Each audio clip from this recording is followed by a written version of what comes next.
안녕하세요. 부동산 경매 필살기 김종성입니다. 집값이 또 오를 것 같아요. 여러분들은 어떻게 생각합니까?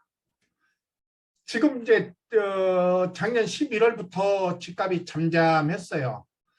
그런데 지금 이제 5월 달이 접어들어서 약 6개월에서 7개월 동안 부동산이 보합세를 이루다 보니까 이제 집값이 잡혔다 하는 사람들도 있고, 또한 집값 상승의 기대감에 기다리는 사람들이 많이 있어요. 오늘은 그 내용을 가지고 한번 같이 이야기를 해볼까 합니다. 지금 이 화면은요, 네이버 카페 부동산 경매 더 리치, 제가 이제 운영진으로 있는 곳이에요. 여기에 제가 오늘 칼럼을 하나 올렸습니다. 무슨 칼럼이냐면 이렇게 보면 집값이 또 오를 것 같아요 라는 칼럼을 하나 올렸습니다. 한번 같이 한번 볼까요? 자, 대통령 선거 때 내놓은 부동산 공약들이 한 발짝씩 물러가는 모양입니다.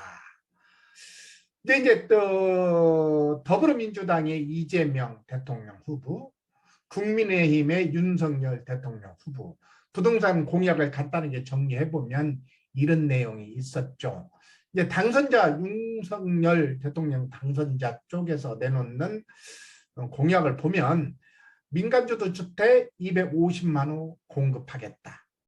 또 보유세 전면 개편하겠다. 다시 말해서 종부세, 재산세, 이중과세라고 해가지고 이거 할 때 전면 개편하겠다. 물론 이것은 쉽지 않을 겁니다. 외운 거니 지금 국민의힘이 절대적으로 국회의원 숫자가 부족하기 때문에. 또 양도소득세, 취득세 완화. 양도소득세는 원래는 2년간 유예, 중과 유예를 한다고 했다가 지금 약간 한 발짝 물러났죠. 1년 중과 유예. 그러다 보니까 일부에서는 불만이 있어요. 1년 갖고는 집을 팔 수가 없다. 그런 불만이 나오고 있죠. 종합부동산세 부분 개선. 뭐 이거 여기서 이제 보유세하고 이제 같은 얘기죠. 그 다음에 안전진단 평가에 준공 3년, 30년 이상 단지 전면 면제하겠다.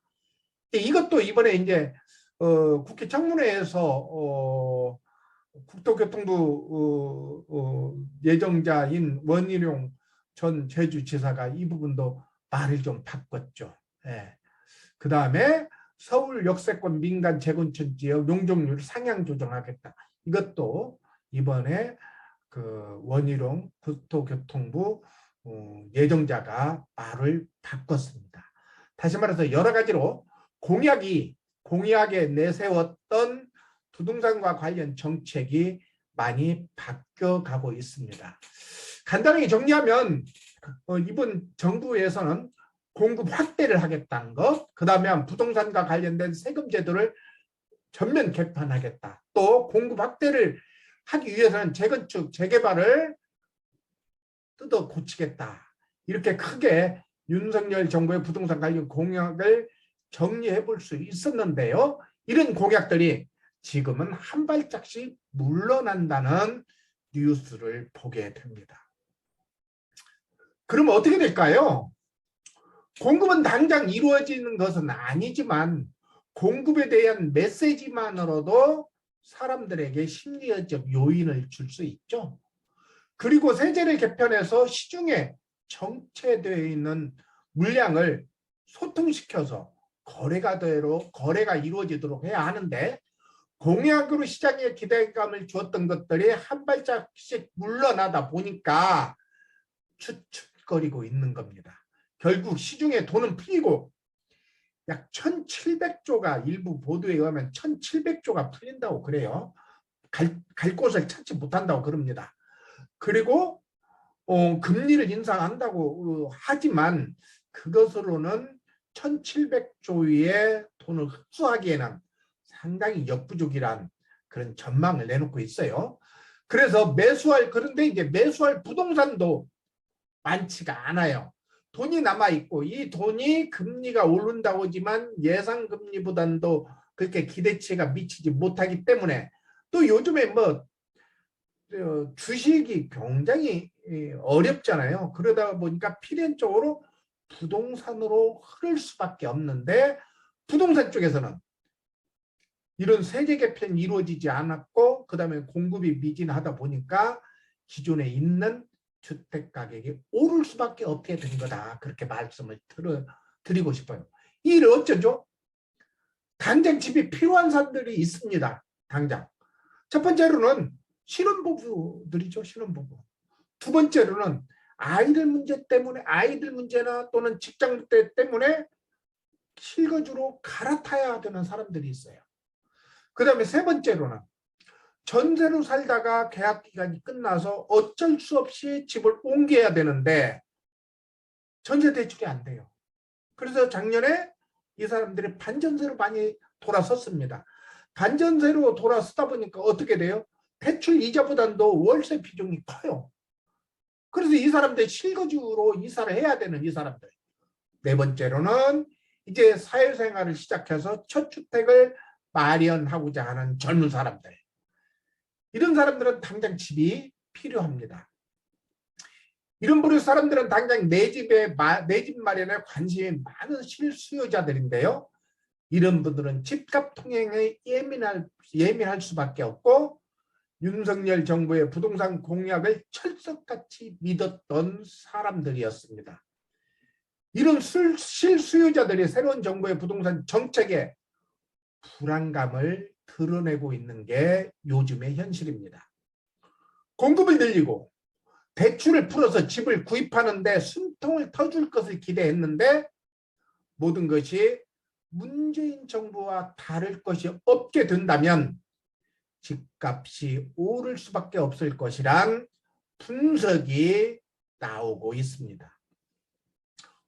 오늘 5월 10일 출범하는 새 정부는 대대적인 주택 공급 확대를 공언했습니다. 그런데 언론 보도에서 보면 살고 싶은 곳에 공급을 해야 하는데 선거 때와 다른 뉴스를 접할 수 있고요. 일부 보도에서는 아파트를 짓는 원재재 가격이 빠르게 오르고 있다는니다. 그러다 보니까 결국 아파트 분양가격이 오를 것이란 전망이 나오고 있습니다. 건설 원가의 약 30%를 차지하는 네모콘과 철근 가격 급등이 대표적인데요. 한 예로 쌍용, C&E 등 수도권 시멘트 업체들은 시멘트 단가를 올리기로 했다고 합니다. 더불어 현대 제철 등 철근 판매 가격을 인상을 결정했다고 합니다. 이러다 보니 일부 분양 일정을 미루는 건설사들이 나오고 있습니다. 결국 집값을 잡는 방법은 공급인데 이를 어떻게 해야 될까요? 대출을 풀어서 집을 사겠다는 사람들에게 기회를 제공하고 세금을 한시적으로 낮춰서 집을 가지고 있는 사람들이 시장에 집에 물건을 내놓게 하고 그 다음에 재건축, 재개발을 풀어서 공급을 확대하면 집값을 확실히 잡지 않을까요? 물론 이 정책은 일시적인 집값 폭등이 우려될 수 있지만 이것은 감내할 수밖에 없습니다. 이것을 무서워서 지난 정부에서 다 틀어막았기 때문에 집값이 폭등했잖아요. 아무튼 이런 것들 모두 뜻대로 되지 않을 것 같은 흐름이 지금 감지되고 있습니다. 일부 보도에 의하면 2030 세대가 대통령 후보 윤석열 후보에게 투표를 했는데 당선되고 나니 딴소리 한다며 분노하고 있다는 이야기가 뉴스에 나오고 있습니다. 지난 대선의 가장 쟁점 사항이 부동산인데 이것으로 당락이 결정되었다는 분석들이 있었는데 당선되니까 선거 때와는 다른 말을 한다고 허탈해한다는 뉴스가 나오고 있는 거죠. 결국 집값이 오르는 방향으로 정책이 흐르는 느낌이 이 느낌일까요? 지금 시급히 심리적 흐름을 잡지 못하면 이 정부도 집값 잡는 것에 실패할 수밖에 없지 않을까 하는 걱정이 됩니다. 다시 말해서 재건축 완화, 재개발 완화 이것이 일시적인 집값 급등을 가져온다 하더라도 제가 생각하기에는 이것은 이 매는 맞고 가야 된다. 이것을 틀어막는다고 하면 결국은 살고 싶은 곳에 원하고 싶은 곳에 주택 공급을 하지 못하고 결국은 집값이 오를 수밖에 없는 그런 상황으로 올 수밖에 없다. 저는 그렇게 말씀을 드리고 싶어요.